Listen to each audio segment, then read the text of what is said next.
Praise the lord. లోకమంతా నేను మర్చిపోయారేమో ప్రియదేవుని బిడ్డ, కనీసం నిన్ను గూర్చిన జ్ఞాపకం కూడా లేదేమో.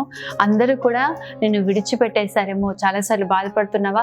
అందరూ నన్ను మర్చిపోయారు, అందరూ నన్ను విడిచిపెట్టారు, వ్యతిరేకంగా లేస్తూ ఉన్నారు అని చెప్పి బాధపడుతున్నావా? మనుషులందరూ నేను మర్చిపోయినా, మనుషులందరూ నేను విడిచిపెట్టినా ప్రభు ఈ రోజు నీతో వాగ్దానం చేస్తున్నాడు. యెషయా గ్రంథం 44:21 చూసినట్లయితే, నేను నిన్ను మర్చిపోజాలను అని. ఆమె నిశ్చయంగా ప్రభు నిన్ను మర్చిపోడు ప్రియదేవుని బిడ్డ. దావీదును తన తండ్రి మర్చిపోయి ఉన్నాడు, కానీ ప్రభు మర్చిపోలేదు. యోసేపు ఐగుప్తులో ఒంటరిగా ఉండగా యోసేపును ప్రభు మర్చిపోలేదు. తన ఇంటి వారందరూ మర్చిపోయి ఉండొచ్చు, కానీ యోసేపును ప్రభు మర్చిపోలేదు. మోషేని ప్రభు మర్చిపోలేదు. ఈ రోజు దేవుడు నిన్ను కూడా మర్చిపోడు. ప్రభు తగిన సమయంలో నీ జీవితంలో అద్భుతాన్ని జరిగిస్తాడు. ధైర్యం కలిగి ప్రభువుని పట్టుకొని ఉండు. ఎక్కడ ఉన్నా, మనుషులందరూ నీకు విరోధంగా ఉన్నా, దేవుని మాత్రం విడిచిపెట్టకు. నిశ్చయంగా ప్రభు నీ జీవితంలో అద్భుతమైన కార్యాలు జరిగిస్తాడు. ఆమేన్. God bless you.